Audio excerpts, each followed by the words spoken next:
اعوذ باللہ من الشیطان الرجیم بسم اللہ الرحمن الرحیم کذالک یبین اللہ آیاتہ للناس، اسی طریقے سے اللہ تعالیٰ واضح کرتا ہے اپنی آیات کو لوگوں کے لیے، وَلَعَلَّهُمْ يَتَّقُونَ، اور تاکہ وہ پھر تقویٰ کریں، بچیں۔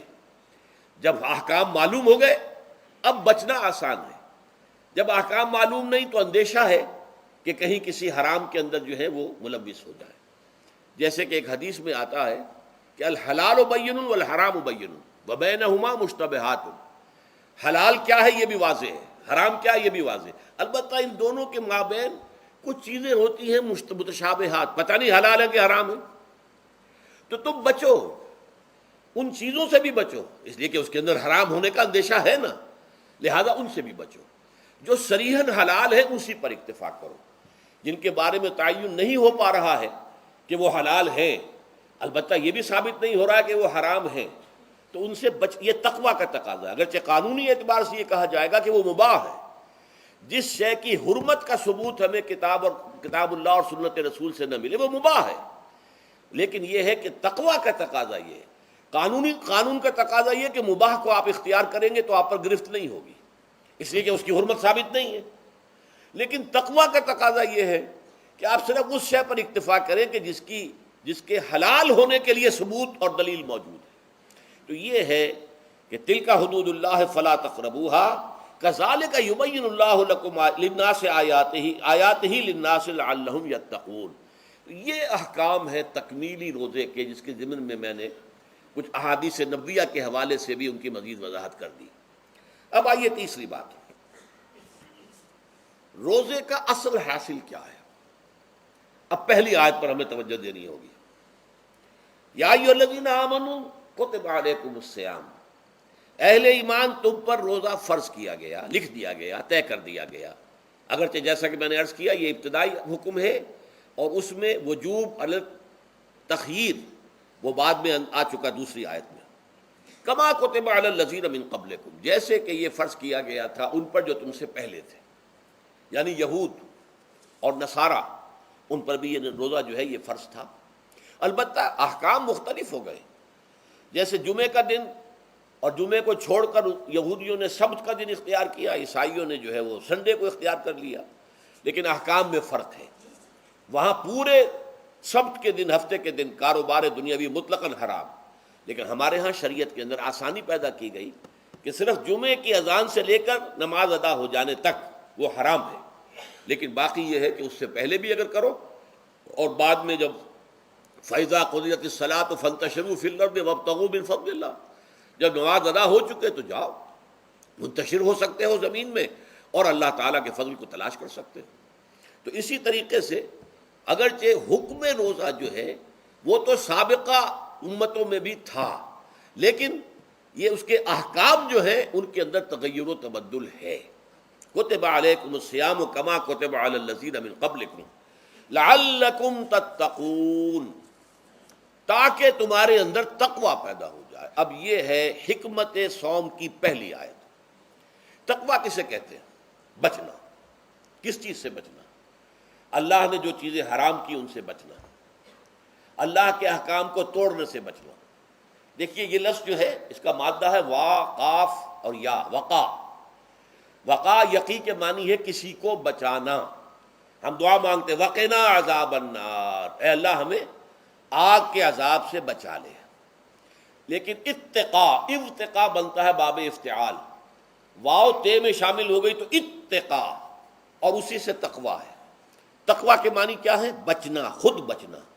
وقا یقی دوسرے کو بچانا، بچنا اللہ کے احکام کو توڑنے سے، اللہ کی حرام کردہ چیزوں میں ملوث ہونے سے، اللہ کے غضب سے، غصے سے، اللہ کی ناراضگی سے، اور آخرت میں اللہ کے عذاب سے۔ یہ بچنے کی روش ہے، پوری زندگی میں بھی اس کو جاری رکھو۔ یہ تقویٰ زندگی میں کیا ہوگا؟ اللہ کے احکام کو توڑنے سے بچنا، اللہ کی حرام کردہ چیزوں میں ملوث ہو جانا، ان کا استعمال کرنا، کھانے پینے سے متعلق ہوں یا وہ شہوت سے متعلق ہوں یا کسی اور چیز سے متعلق ہوں، اس سے بچنا۔ اور یہ بچنا جو ہے آخرت میں نتیجہ خیز ہوگا، جہنم سے بچاؤ ہو جائے گا، آگ کے عذاب سے نجات مل جائے گی۔ اچھا اب روزے کا اس سے تعلق کیا ہے یہ سمجھ لیجئے. دیکھیے ہمارے گناہوں کا سب سے بڑا سبب ہمارے نفسانی تقاضے ہیں. ہم ایک حیوان بھی ہیں اور حیوان سے برتر بھی کچھ ہے، وہ میں بعد میں عرض کروں گا، لیکن حیوان تو ہے. جیسے ہر حیوان کو کچھ خوراک کی ضرورت ہے، ہمیں بھی ضرورت ہے. ہر حیوان کو بقائے نسل کا معاملہ جنسی ہے، وہ ہمارا بھی ہے. ہر حیوان کو کوئی نہ کوئی سر چھپانے کی جگہ چاہیے، کوئی گھونسلہ ہو، کوئی کھو ہو، کوئی بل ہو، کچھ بھی ہو، کچھ تو چاہیے آخر. اسی طریقے سے ہمارے سارے تقاضے ہیں. حیوانات کو بھی آرام چاہیے، ہمیں بھی آرام چاہیے. یہ حیوانی تقاضے جو ہیں، جن کو ہم کہیں گے اینیمل انسٹنکٹس، ہمارے وجود کے اندر ہیں یہ، اور ان کا تقاضا ہمارے اندر سے ابھرتا ہے. اسی کو اڈ اینڈ لیبیڈو کہا ہے فرائڈ نے. جدید نفسیات کا بابا آدم جو ہے وہ فرائڈ ہے. اس نے اسے اڈ اور لب سے تعبیر کیا ہے. اس سے اوپر سیلف کو لایا ہے، اور اس کے بعد جو ہے وہ سپر ایگو ہے. تو یہ 3 درجے اس نے متعین کیے ہیں، اور میں اس کی دقت نظر، ایکیوٹی آف آبزرویشن کا بہت قائل ہوں. اگرچہ نظریات کا جو نتیجہ اس نے نکالا ہے وہ غلط ہے، لیکن ایکویٹی آف آبزرویشن کا قائل ہوں کہ اس نے انسانی شخصیت کے 3 لیولز کو آئیڈینٹیفائی کیا ہے. یہی 3 لیولز ہمارے ہاں ہیں، نفس، قلب، روح، یہ 3 لیولز ہیں. اس نے کہا اڈ اینڈ لیبیڈو یہ لویسٹ ہے، پھر ایگو سیلف، پھر سپر ایگو. 3 لیول وہ بھی مانتا، اگرچہ ان کی تعبیر اس نے غلط کی ہے، لیکن جہاں تک اڈ اور لیبیڈو کی تعبیر ہے وہ صحیح ہے. وہ حیوانی تقاضے. اچھا ان حیوانی تقاضوں کے بارے میں یہ بات بالکل واضح رہنی چاہیے کہ یہ اندھے بہرے ہیں. انہیں صرف اپنی گریٹیفیکیشن، اپنے تسکین سے جو ہے ساری بحث ہے. اس سے کوئی غرض نہیں کہ حلال ذریعے سے ہو، حرام ذریعے سے ہو. پیٹ کھانے کو مانگتا ہے بھوک کے اندر. اب آدمی جو ہے حرام کے اندر بھی مار بیٹھتا ہے، یہاں تک کہ خود شریعت اجازت دیتی ہے کہ اگر جان پر بن جائے آدمی جو ہے وہ فاقے سے مر رہا ہو تو وہ کوئی حرام چیز کھا کر بھی اپنی جان بچا سکتا ہے، لیکن عام حالات میں نہیں. لیکن ہو سکتا ہے ہمارا چٹخارا جو ہے وہ حرام کی طرف ہمیں لے جائے. کسی کو واقعتاً اللہ نہ کرے کہ سور کے گوشت کا چسکا لگ جائے، وہ اس کے بغیر بچتا ہی نہیں، کھاتا ہے. شراب کی عادت ہو گئی، پیتا ہے. یہ نہیں. تو ہمارا پیٹ مانگتا ہے، اور اسے اس سے غرض نہیں کہ حلال سے کھایا ہے یا حرام سے کھایا. ہماری شہوت اپنی تسکین چاہتی ہے، اسے اس سے غرض نہیں کہ حلال سے یا حرام سے، جائز سے یا ناجائز سے. اسی طریقے سے ہمارے تمام تقاضے جو حیوانی ہیں، ایک تو یہ کہ بہت زوردار ہیں، اور چونکہ وہ اندھے بہرے ہیں لہذا جو قرآن میں کہا گیا ان النفس لامارۃ بالسوء، یہ نفس تو بدی کا حکم دیتا ہی ہے. یہ گویا کہ اس کے اندر رجحان جو ہے انہیرنٹ ہے کہ وہ بدی کی طرف انسان کو ترغیب دلاتا ہے، چاہے وہ اپنی ضروریات سے متعلق ہو، چاہے چٹخاروں سے متعلق ہو، چاہے جو بھی لذت اسے درکار ہے اس سے متعلق ہو، چاہے وہ جنسی لذت ہے اور چاہے وہ طعام کی، یعنی جسے ہم کہتے ہیں کہ انسان جو ہے وہ اپنے پیٹ اور فرج کا غلام بن کر رہ جائے، اس لیے کہ جو تقاضا بھی آیا ہے اس کو وہ پورا کر رہا ہے. یہ جو کیفیت انسان کی ہے، اس کے لیے ایک مشق جو ہے وہ روزہ فراہم کرتا ہے. روزے کے آپ نے 12، 13، 14 گھنٹے کا بھی روزہ ہوتا ہے، بعض جگہوں پر 16، 17 گھنٹے کا روزہ ہوتا ہے.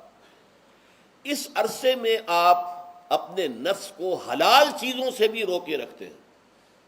اس منہ زور گھوڑے کو جو ہے آپ اس کی لگام کس کر رکھتے ہیں کہ حلال بھی نہیں کھانے دے رہے. بھوک لگی ہوئی یا کھانا بہترین موجود ہے، نہیں کھا سکتے، اللہ کا حکم نہیں ہے، اللہ کی اجازت نہیں. شدید پیاس ہے، بہترین مشروبات فریج میں رکھی ہوئی ہے، نہیں کھا سکتے، نہیں پی سکتے، جائز نہیں ہے، حالانکہ حلال ہے، حرام نہیں ہے. بیوی موجود ہے، یا جیسے کہ لونڈیوں کا معاملہ ہوتا تھا، لونڈی موجود ہے، لیکن نہیں، آپ اپنی شہوت جو ہے وہ اس سے پوری نہیں کر سکتے.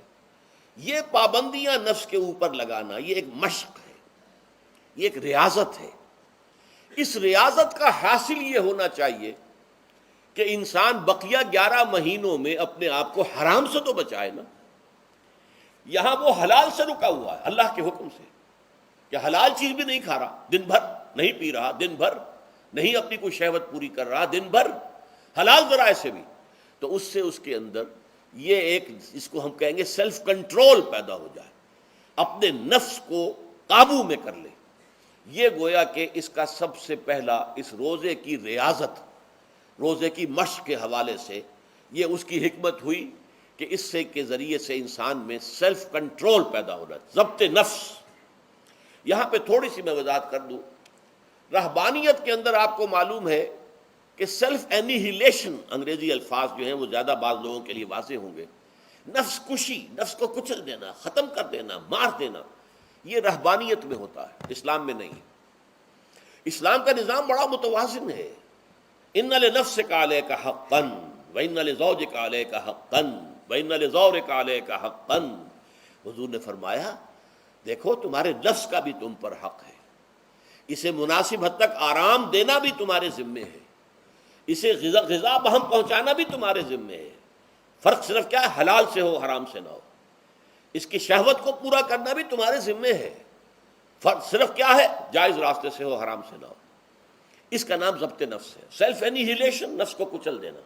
یہ جو تپسیائیں جو ہیں ہندو سادھو کرتے رہے ہیں، اور جو سب سے زیادہ معاملہ جو ہے وہ جو راہب ہوتے تھے حضرت مسیح علیہ السلام کے پیروکاروں میں، انہوں نے تاریخ کے اندر جو مثالیں دی ہیں اس کا جو ہے اندازہ کرنا مشکل ہو جاتا ہے کہ کس درجے وہ لوگ اپنے نفس کو کچل دیتے تھے، جس کا قرآن مجید میں سورہ حدید میں ذکر بھی ہے۔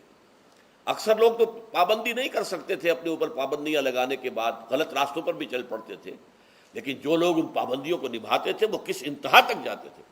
کبھی آپ جو ہے ہسٹری آف کرسچن موناسٹسزم پر جو تاریخ کی کتابیں لکھی گئی ان کو پڑھیں تو اندازہ ہوگا۔